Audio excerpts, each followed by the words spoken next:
Hi, how are you? I'm Shantina with Sabah's Revision, and I would like to welcome you to my very first YouTube channel. Yay!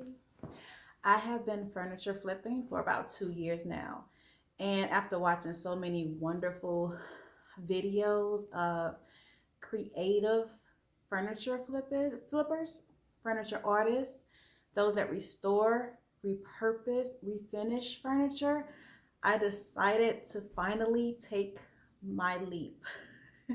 And this is so far out of the realm of what I'm used to. So I really and sincerely want to thank you for being here with me. And hopefully you enjoy the video that follows. Hopefully it inspires you as others have inspired me. Hopefully you enjoy it, learn from it, and continue to be with me as I grow. Without further ado, let's get started. Okay, again, this is my first video, so I did things a bit out of order, so I apologize. I am now removing the veneer. It was very damaged, very warped, and the section under the veneer was also damaged and warped. I was hoping I didn't have to replace the whole top. After searching on what I can do to remove it without having a heat gun, I came across this towel and iron method, which wasn't bad. It just took me about an hour to remove the entire veneer.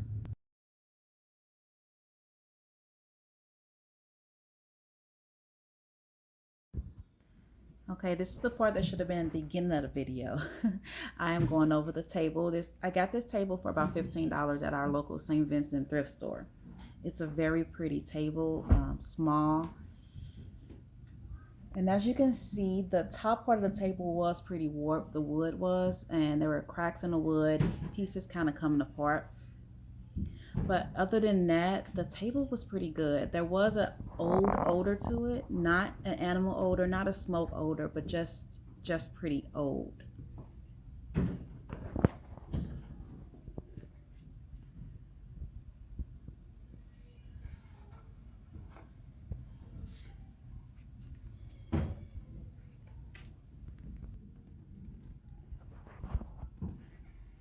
So while waiting for the piece for me to work on the piece, I decided just to throw in some dryer sheets, some baking soda, just to try to absorb most of that smell while it was sitting waiting on me to get started on it. The pulls on the table are pretty nice. I end up taking those off and putting them in vinegar and water for about a week.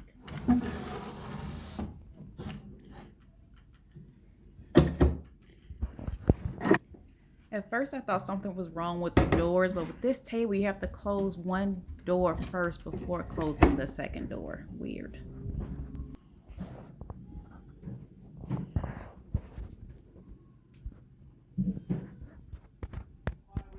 To fill in the gaps and holes in the top, I'm using this PC Woody, which is a 2-part wood epoxy. And you basically mix in the jars at a 1-to-1 ratio until you get this tan color. It goes on really, really smooth and sands great.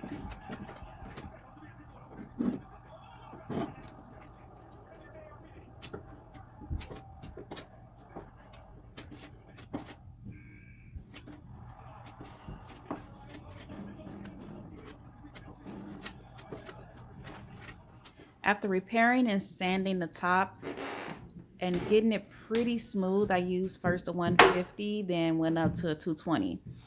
I am now going in with an odor killing primer to help with that old odor smell. I went to 4 different Home Depots and could not find a shellac primer.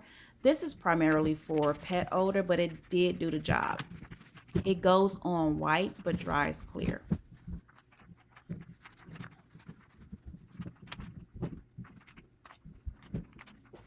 Okay, after the primer dried, it left this white film over the table, but it's fine. I went in with Country Chic's Licorice in black. It's a very, very beautiful black, and it went on smooth. I only needed 1 coat to complete the full table. It glides on great, and the color is absolutely beautiful.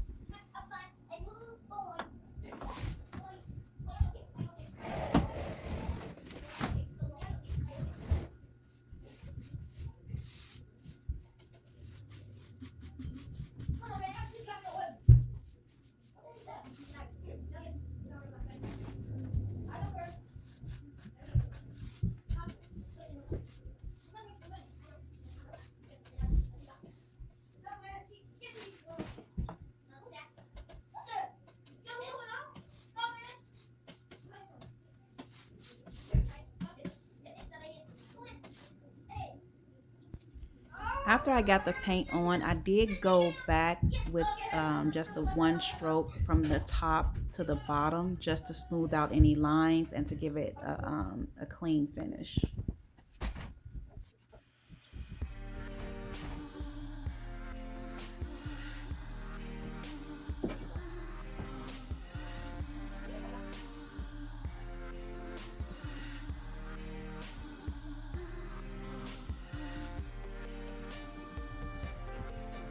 Okay, I'm using this beautiful decoupage paper. I'm cutting it up because I wanted to go in specific areas on the dresser. I wanted to lay out in sort of a pattern around the front and the sides.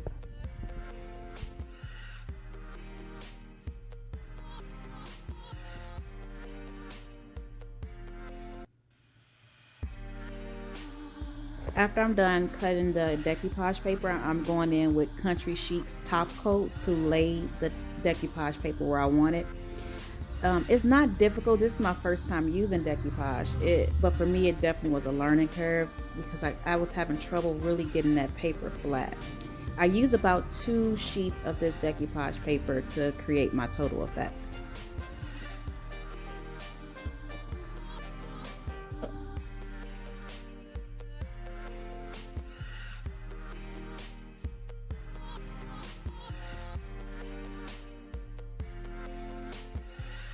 For the front, I did lay the paper out completely over the whole top, and then I'm going to go back in with my razor to cut within all the openings, the doors, the drawers. So I just wanted one continuous pattern all the way through. After I was done, I let the piece sit overnight to fully dry.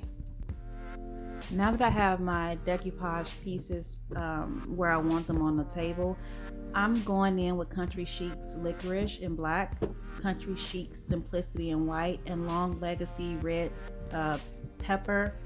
I did not have any red with Country Chic. My goal is to create a cloud-like effect around the roses. I didn't want the decoupage paper just sitting right on top. I kind of wanted it to be incorporated. So I'm creating this cloud around, or a burst of energy around the roses. I'm going back and forth with each color. I want each color to show. And I'm also using my spray bottle to keep it moist and going back in with a dry brush to blend all the colors together.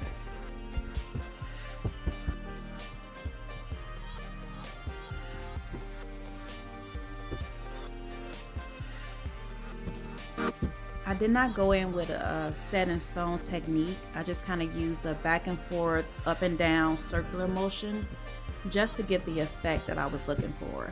I kind of just went with the flow on this table.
After I finished the front, I just went in and did the same to both sides.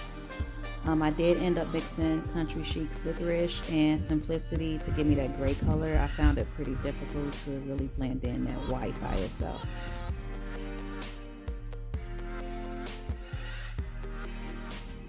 I also went in with Rust-Oleum metallic accents in bronze metal just to add a little bit extra to the table.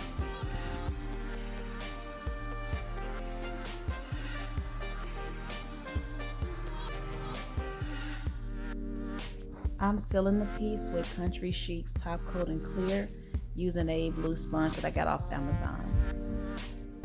I did this about 3 times over the whole piece.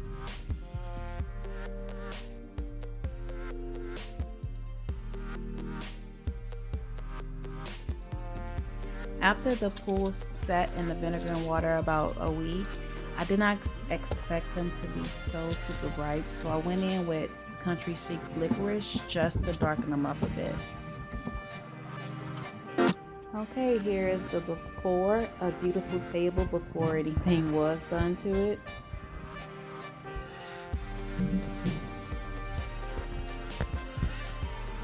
Okay, and here's the after. Thank you so much for sticking with me through this entire video. I truly hope you enjoyed it.